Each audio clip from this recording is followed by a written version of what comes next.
আলাইকুম। আমরা একটা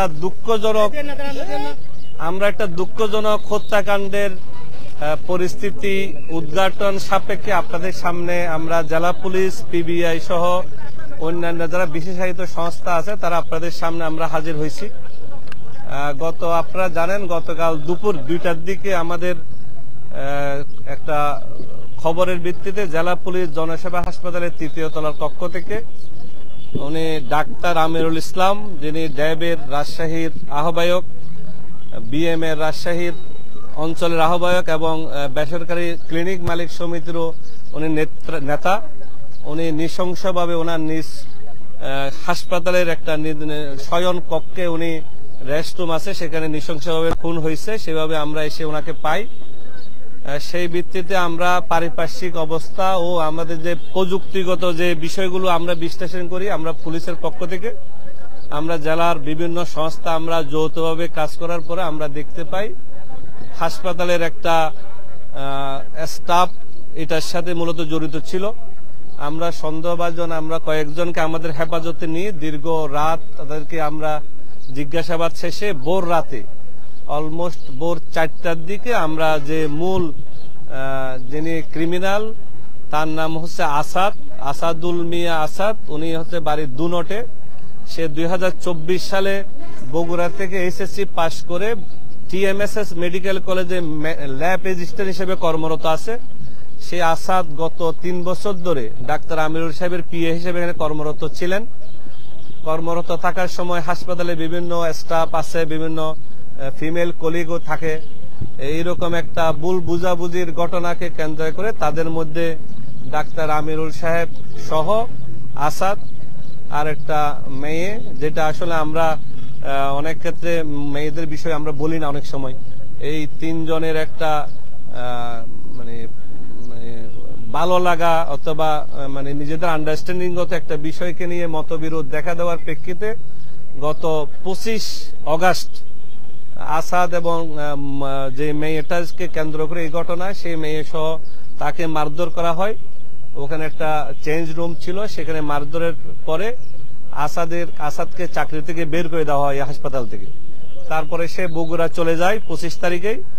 বগুড়া যাওয়ার পর তার মধ্যে একটা প্রতিহিংসা কাজ করে, তার মধ্যে একটা ডাক্তার আমিরুল সাহেবের কোনো বিষয় নিয়ে তার মধ্যে একটা ক্ষোভ কাজ করে। সেই ক্ষোভের অংশ হিসেবে সে বগুড়া থেকে একটা বোরকা কিনে 1300 টাকা দিয়ে একটা দোকান থেকে এবং 2টা ছুরি কিনে। সে যেহেতু এখানে 3 বছর পিএ হিসেবে কর্মরত ছিল, তার কাছে ডাক্তার আমিরুল সাহেবের রুম, এখানে প্রবেশ পথ, কোথায় সিসিটিভির ফুটেজ থাকবে না, কোথায় সে ফাঁকি দিলে সহজে ঢুকতে পারবে, এইসব বিষয় তার জানা আছে। সেই ভিত্তিতে গত 31 অগাস্ট সন্ধ্যা 7টার দিকে সে বোরকা পরিহিত অবস্থায় সে 3 তলার ডাক্তার আমিরুল সাহেবের কক্ষে অবস্থান নেয়। প্রথমে যখন সে 3 তলায় আমির সাহেবের রুমের সামনে যায় তখন উনি ভিতরেই ছিলেন। এই সময় সে সিঁড়িতে সে আত্মগোপন করে অবস্থান নেয় এজ এ মহিলা হিসেবে। তারপরে যখন ডাক্তার আমির সাহেব যখন এখান থেকে বের হয়ে যান 7:10 দিকে, তখন সে যেহেতু উনি আসা যাওয়ার মধ্যেই থাকেন এবং সে জানতো এখানে সিসিটিভির কাভারেজ নাই এই কোণাটাতে, সে কৌশলে এই রুমের মধ্যে ঢুকে খাটের নিচে সে আশ্রয় নেয়। তার প্রাথমিক জিজ্ঞাসাবাদে আমরা যেটা বুঝি, তার সাথে যেটা আমাদের 10-12 ঘন্টা জিজ্ঞাসাবাদ হয়েছে, তার প্রথমত ইচ্ছা ছিল যে সে তাকে পঙ্গুত্বের কোনো কিছু করবে, কিন্তু সে যেহেতু বেশি রাত্রে, ওদিন ডাক্তার আমিরুল সাহেব রাত 1টা পর্যন্ত সে চেম্বারে বিভিন্ন রুগী দেখছে, বিভিন্ন রুম ভিজিট করে প্রায় 1:15টার দিকে সে রুমে আসছে। উনি আবার নিজে হাইপার টেনশন, ওনার ঘুমের সমস্যা, প্রেশার এইসব রুগী ছিলেন।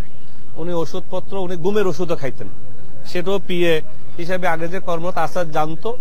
সেই প্রেক্ষিতে উনি ঘুমের ওষুধ খাইয়ে এরপর উনি কিছু ফাইলপত্র সাইন করছে হাসপাতালের 1টা-1:30টার দিকে। এই পরে রাত 3টা-3:30 পর্যন্ত মানুষজনের আনাগুনা ছিল, আমাদের সিসিটিভি ফুটেজও সেটা দেখা গেছে, ডাক্তাররা রাউন্ডে ছিল। সে যেহেতু এইসব 3 বছর এটার সাথে অভ্যস্ত, সে আনুমানিক 4টা-4:15টার দিকে যখন গভীর ঘুমে সে ডাক্তার আমিরুল সাহেব ছিলেন, তখন সে প্রথমে উঠে এই নৃশংস হত্যাকাণ্ড, যেটা আপনারা বিভিন্নভাবে গতকাল আপনারা দেখছেন, সেই নৃশংস হত্যাকাণ্ড ঘটিয়ে সে জানতো যে ওখানে ভিতরে সিসিটিভির মূল ক্যামেরাগুলো ডাক্তার আমিরুল সাহেবের রুমেই ছিলেন। তো সেই জন্য সে প্রায় ঘন্টাখানেক অপেক্ষা করছে। সে নিজেরে গোছাইয়ে সে আবার 6:15টার দিকে সে বোরকা পরে নিচে নেমে গিয়ে সে চলে যায়। গিয়ে সে আবার বগুড়ার দিকে রওনা হয়। সে বগুড়ার নন্দীগ্রাম এলাকার একটা নির্দিষ্ট এলাকায় সে তার ব্যবহৃত ছুরি দুইটা ফেলে, আর বোরকাটা সে এই সিংরাদ্রির পাশে নদী আইসিডি টাওয়ারের সামনে নদীতে ফেলে দেয়। আমরা সেই সব বিষয় যেহেতু যাচাই বাছাই সাপেক্ষে আমরা রাত্রের অপারেশনের পরে সকাল থেকে আমরা সেই ছুরি দুটো উদ্ধার করি, কিন্তু বোরকাগুলো যেহেতু নদীর স্রোত, আমরা একটা টিম কাজ করবে রাত্রে এই স্রোতের মধ্যে কোথাও পাওয়া যায় কিনা, কিন্তু আমরা এটা নিশ্চিত হয়েছে সে বোরকা কোত্থেকে কে নিচ্ছে, সে বগুড়া থেকে। এই পরে এই হত্যাকাণ্ডের বিষয় সে আমাদেরকে বিস্তারিত অবহিত করছে। এখন যে বিষয়গুলো সামনে আসছে এর প্রেক্ষিতে পরবর্তী পুলিশি ব্যবস্থা হিসাবে যেটা করণীয়, যেটা কোর্টে যিনি স্বীকারোক্তিমূলক জবানবন্দি যেটাকে বলে সেটা দিতেও সে সম্মত হয়েছে। সে তার দাবি মতে সে ক্ষোভের বসে অথবা তার মধ্যে কোন ধরনের ওই যে ত্রিমুখী একটা বিষয় ছিল, সেই বিষয়কে সামনে রেখে তার মধ্যে নৃশংসতার প্রতিহিংসা জাগ্রত হয়েছে বলে সেই ঘটনাটা ঘটাইছে। এই অবস্থায় আপনাদের সাথে আর এতটুকুই আমাদের জেলা পুলিশের থেকে, আমাদের জেলার অফিসাররা আছে, আমরা গ্রেপ্তার একজনই এখন আমরা একজনকে গ্রেপ্তার দেখাচ্ছি ফরমালি। বাকিদের সম্পৃক্ততা, বাকি কেউর কোনো উস্কানি, বাকি কেউর সম্পৃক্ততা ছিল কিনা সেটা প্রমাণ সাপেক্ষে বাকি যারা হেফাজতে আছে তাদেরকে অ্যারেস্ট দেখানো হবে। এই শহর থেকেই, এই নাটোর শহরেই ছিল, নাটোর শহর থেকে ধরা হয়েছে। সেই মেয়েকে আমাদের হেফাজতে আছে। যে মেয়েকে আসাদের সম্পর্ক ছিল, আসাদ তাকে বিয়ে করার কথা ছিল, সে তার আরেকটা মানে সে এটা আগে বিয়ে করছিল, ডিভোর্স শেষ হয় নাই, এই জন্য সে বিয়ে করতে পারে নাই। এবং সে বেসিক্যালি আমরা এইভাবে বলছিলাম যে আসলে সে যেহেতু 25 তারিখ ঘটনা, তাহলে এই মেয়েও চলে গেল না কেন, সে চাইছে যে আসলে সে কয়েকদিন পরে নিয়ে যাবে, যেহেতু চাকরি সারা করবে কি, সে চাকরি করতেছে করুক, তারপর তাকে নিয়ে যাবে। ত্রিমুখী একটা সম্পর্ক তো আমরা একটু টেকনিক্যালি বললাম, আমরা যে একটা মৃত মানুষ সম্পর্কে খুব বেশি খারাপ কথা না বলা ভালো। আমরা তো সবাই ধর্ম, যার ধর্মে তার মৃত মানুষের প্রতি সম্মান দেখানোটাও কিন্তু আমাদের দায়িত্ব।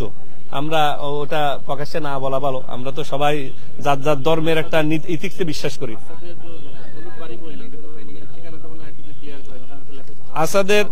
আসাদের বাড়ি হচ্ছে সাং, পিতার নাম ইলিয়াস আকন্দ, সাং হচ্ছে এলাস ফকির পার, থানা দুনট, জেলা বগুড়া।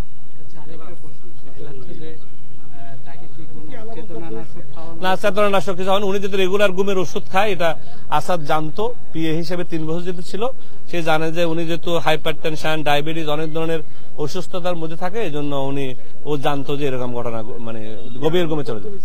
জি, ছুরিটাই উদ্ধার করা হয়েছে, আর বোরকা উদ্ধারের চেষ্টা চলতেছে, আর ওনার আলামত এর সাথে সংশ্লিষ্ট নাই।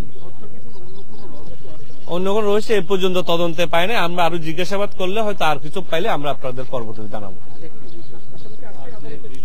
আজকে আরো অপারেশন আছে, আরো কিছু উদ্ধারের বিষয় থাকে, ওই যে বোরকা, এইসব অপারেশনে বেসিক্যালি পুলিশের কাছে এরকম অপারেশনাল কাজে আসামি হেফাজতে থাকার সুযোগ আছে, আইনে কোনো বাধা নেই। একটা পুরুষাঙ্গের বিষয় তো কালকে থেকে জানেন আপনারা, এটা জানেন।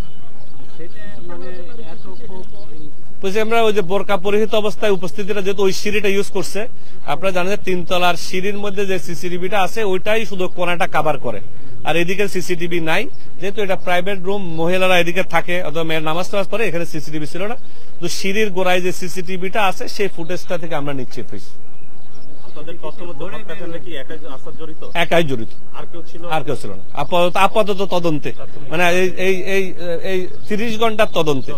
আমরা মামলা গতকালে মামলা হয়েছে, ওনার মিসেস বাদী হয়ে মামলা করছে সদর থানায় 302-34।